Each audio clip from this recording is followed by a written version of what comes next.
حضرت بلال حبشی رضی اللہ عنہ مشہور صحابی ہیں جو مسجد نبوی صلی اللہ علیہ وسلم کے ہمیشہ مؤذن رہے۔ شروع میں ایک کافر کے غلام تھے، اسلام لے آئے تو جس کی وجہ سے طرح طرح کی تکلیفیں دی جاتی تھی۔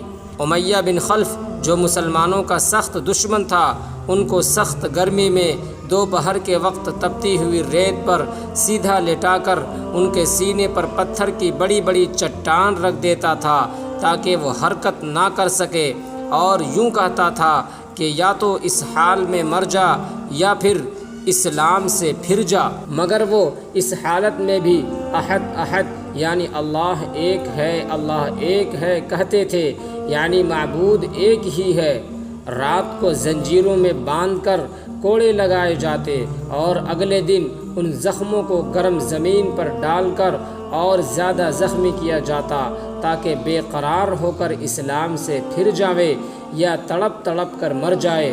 عذاب دینے والے اکتا جاتے، کبھی ابو جہل کا نمبر آتا، کبھی امیہ بن خلف کا، کبھی اوروں کا، اور ہر شخص اس کی کوشش کرتا کہ تکلیف دینے میں زور بازو ختم کر دے۔ حضرت ابو بکر صدیق رضی اللہ عنہ نے اس حال میں دیکھا تو ان کو خرید کر آزاد فرما دیا۔ دوستو، چونکہ عرب کے بت پرست اپنے بتوں کو بھی معبود کہتے تھے، اس لیے ان کے مقابلے میں اسلام کی تعلیم توحید کی تھی، جس کی وجہ سے حضرت بلال رضی اللہ عنہ کی زبان پر ایک ورد رہتا تھا۔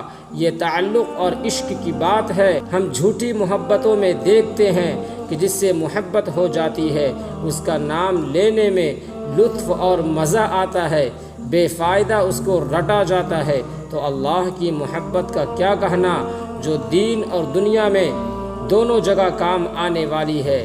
یہی وجہ ہے کہ حضرت بلال رضی اللہ عنہ کو ہر طرح سے ستایا جاتا تھا، سخت سے سخت تکلیفیں پہنچائی جاتی تھی، مکہ کے لڑکوں کے حوالے کر دیا جاتا تھا تاکہ وہ ان کو گلی کوچوں میں چکر دیتے پھرے، اور یہ تھے کہ ایک کی رٹ لگاتے رہتے تھے۔ اسی کا یہ صلہ ملا کہ پھر حضور صلی اللہ علیہ وسلم کے دربار میں مؤذن بنے، اور سفر و حضر میں ہمیشہ اذان کی خدمت ان کے سپرد ہوئی۔ حضور پاک صلی اللہ علیہ وسلم کے وصال کے بعد مدینہ طیبہ میں رہنا اور حضور صلی اللہ علیہ وسلم کی جگہ کو خالی دیکھنا مشکل ہو گیا، اس لیے ارادہ کیا اب اپنی زندگی کے بقیہ ایام یعنی جو باقی زندگی ہے اس کو جہاد میں گزاروں گا۔ اس لیے جہاد میں شرکت کی نیت سے چل دیے۔ ایک عرصہ تک مدینہ منورہ لوٹ کر نہیں آئے۔ ایک مرتبہ کی بات ہے کہ حضور پاک صلی اللہ علیہ وسلم کی خواب میں زیارت ہوئی تو حضور پاک صلی اللہ علیہ وسلم نے فرمایا، بلال یہ کیا ظلم ہے کہ تم مدینہ آنا ہی چھوڑ دیے، ہمارے پاس کبھی نہیں آتے۔ تو آنکھ کھلنے پر مدینہ طیبہ حاضری ہوئی۔ حضرت حسن رضی اللہ عنہ اور حضرت حسین رضی اللہ عنہ نے اذان کی فرمائش کی، یعنی جو نبی پاک صلی اللہ علیہ وسلم کے زمانے میں اذان ہوا کرتی تھی، اس اذان کی حضرات حسنین نے فرمائش کی۔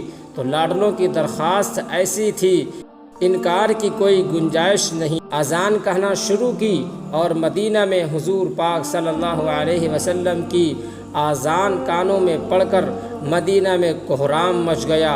عورتیں تک روتی بلکتی اور سسکتی ہوئی گھر سے نکل پڑی۔